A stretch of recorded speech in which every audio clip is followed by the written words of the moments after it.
Welcome students, welcome to my third part of my video, World After 1991. Yes, my dear students, before I start with my video, it's a sincere request. If you like the video, please do like it. If you have not subscribed it, please do subscribe it. And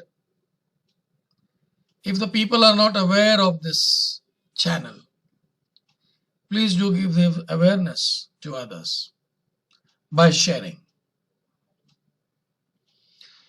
Yes, my dear students, we will see now. We have already seen how the world was between 1945 to 1991. We saw there were two superpowers. One was Soviet Union and United States of America. Later on, in 1991, there was disintegration of Soviet Union, and Soviet Union was divided into bits and pieces, where Russia was the largest country. Then we also saw in the previous video what is human rights. As we all know, when we take birth on this earth, the day when you take birth, your human right starts. Right against exploitation, right to equality, right to liberty. These are the fundamental rights. Rather than that, right to employment. If you are having a merit, if you are qualified, you can work. Right to education, right to employment. All this are the fundamental rights which we have got. Bigger than this, what we can say is right to security. You need to have a faith that if I move out of my house today morning, I would be able to come back home safe and sound. Right to security. We also saw that terrorism has taken a deep root in this world. Whether it's a developing country or a developed nation, terrorism, the traditional way of terrorism, has been stopped. Now the terrorism had a modern outlook. We saw the terror attack on 11 September 2001, the World Trade Center, then Pentagon. Then we also saw the terrorist attack in Mumbai, the Taj Hotel, Shivaji Terminus, and various locations near to Taj Hotel. So you see, terrorism has taken a turn, a new turn. And the turn is they give more importance to religion. And they are emotionally blackmailing the youths in the name of religion. And they are turning the innocent youth to a big terrorist. Now, my dear students, then further, now we will see in the third part, what is multipolarity and regionalism. Now, as we all know previously, in the previous video, we have said that the world order was dominated by United States in the post-Cold War era. American military economic might was unchallenged during this time. This made it the only superpower. However, the economy or economic rise of military capabilities are not only the criteria to become or remain superpower. It is the amalgamation of both. Amalgamation means mix. It's a mix of both the hard power and the soft power and the shape of the country to become a world power. While hard power relies coercion, military force, and economic sanction. Soft power includes persuasion, cultural influence, value, tradition. In recent times, the dominant position of United States being indirectly challenged. For instance, economic and regional integration in Europe through the creation of European Union, the rise of Asia through the presence of China and Japan, followed by India in the global world. Then we could see China has posed a formidable challenge to unipolar world led by United States. China rise global prominence and can attribute to the rapid progress since the introduction of the market reforms in the mid-1970s.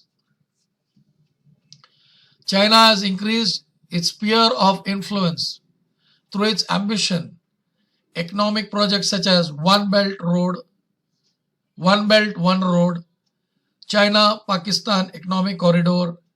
It aims to create sphere of influence in Central and East Asian region.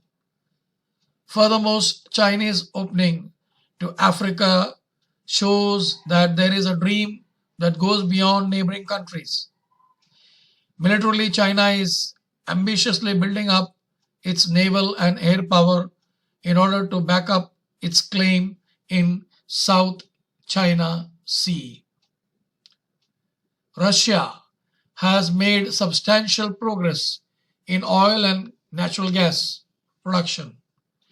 Russia has emerged as an energy superpower. Economic stability has renewed the sense of national pride, leading to military assertiveness in recent times. Russia continues to influence Central and Eastern power and is founding member of Shanghai Cooperation Organization. Now, today, Indo-Pacific region is gaining importance. Economic growth in Asia led by China and other countries like India, Japan, conflicts in South China Sea, the importance of ASEAN and American interest in Pacific region has contributed to the importance of the region. India is likely to play an important role in this region in future. Regionalism in post-Cold War era. Now, what is regionalism? Simple. Regionalism is an important issue which is in an international relation. Countries come together either to create or join a regional organization. The organization may be based on geographic proximity or common political ideology, economics, concern with geographic linkage, important sometimes some functional infrastructural issues became the basis of regional cooperation.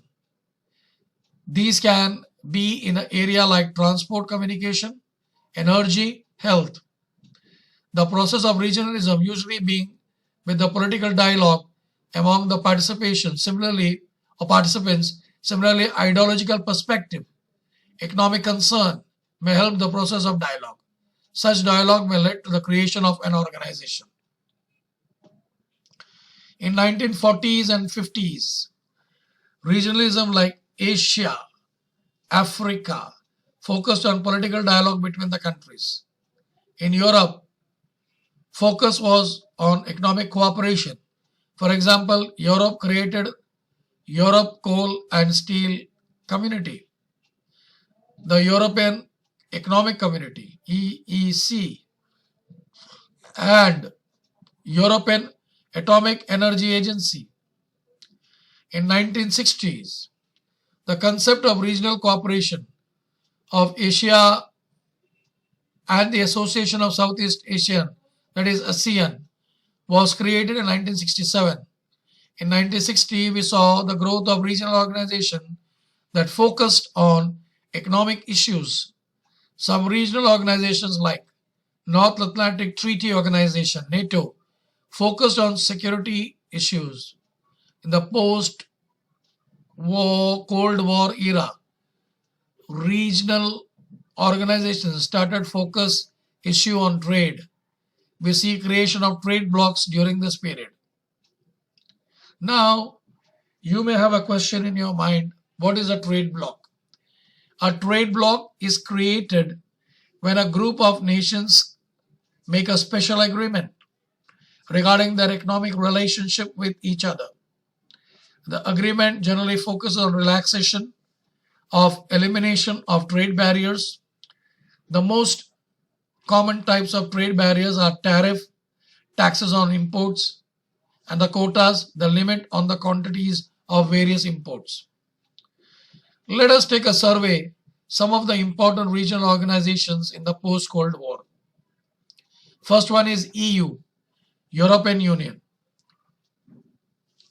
After the Second World War, Cold War gave rise to constant instability that has always motivated European countries to come together.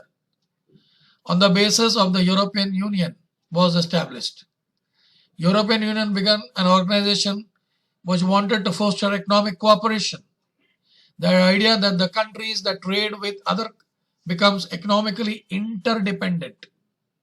Now we can see interdependence is a main force now. We could also see interdependent are more likely to avoid conflict. European Coal and Steel Community, European Economic Community, which are created for this purpose in 1951-57 respectively. Later, various organizations merged together and referred to as European Community. In 1973, an agreement was signed to create European Parliament. The process of creating single market for the European Union began in 1980s and completed in 1993.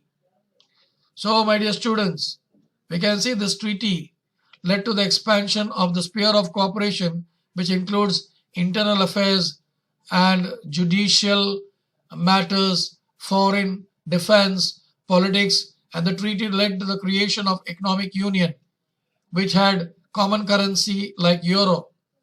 Euro is the official currency of 19 out of 28 countries of EU, that is European Union. These countries are collectively known as Eurozones. The process of European cooperation began as purely economic union, evolved into organization dealing with various policies, the areas like climate change, environment, health, external relation, and security and migration. We could also see the creation of European Union. They are covering the abolishment of internal borders between the countries, signed in 1985. The agreement was signed by the 5 European countries like France, Germany, Belgium, Luxembourg, Netherlands. And these countries, if they have a common visa for Europe. Now, my dear students, what is a euro? A question may arise in your mind, what is euro? A euro was launched in the world market, money market, on 1st January 1999. It has become a unit of exchange for all European Union states except United Kingdom, Sweden and Denmark. The geographic and economic region that consists of all the European Union countries that are fully incorporated, and the euro as their national currency is also known as Eurozone. Now, my dear students, we will see now further that what are the other organizations made. Now, SAARC. We are all familiar with SAARC. SAARC was formed in 1985 at Dhaka. Originally, SAARC had 7 members, and we should be proud. India is one of the country. India, Bangladesh, Pakistan, Nepal, Bhutan, Sri Lanka, and Maldives. In 2007, Afghanistan was added as the 8th member. Meanwhile, China, USA, and European Union, along with 9 other nations, have been confirmed with observer status. The main aim of the SAARC was to establish dialogue in South Asia with the context with South Asian Association for preferential trade arrangement. And for that, SAPTA came into existence in 1993. Later in 2006, SAARC free trade arrangement was activated through South Asian Association Free Trade Area, SAFTA, which was replaced by earlier regime of SPTA. Now we will see what is BIMSTEC. The full form of BIMSTEC is the Bay of Bengal Initiative for Multi-Sectoral Technical and Economic Cooperation. It's a regional organization founded in 1997. It comprises of 7 members states lying in the adjacent area of Bay of Bengal. Among the 5 are South Asian, including Bangladesh, Bhutan, we should be proud, India, Nepal, Sri Lanka, and 2 from the South Asian, including Myanmar, Thailand. This organization acts as a bridge between South and Southeast Asian, mainly to facilitate rapid economic development and to promote collaboration on the matter of common interest. Now, what is BRICS? First, we need to know what is the full form of BRICS. BRICS is Brazil, Russia, India, China, and South Africa. The full form of BRICS. They have joined in 2010. BRICS members are developing countries, newly industrialized countries. They have large, fast-growing economies and significant influence on regional global affairs. All of them are of members of G20. Shanghai Cooperation Organization. Shanghai Cooperation Organization is a Eurasian political, economic and security organization which was founded in Shanghai by the leaders of China.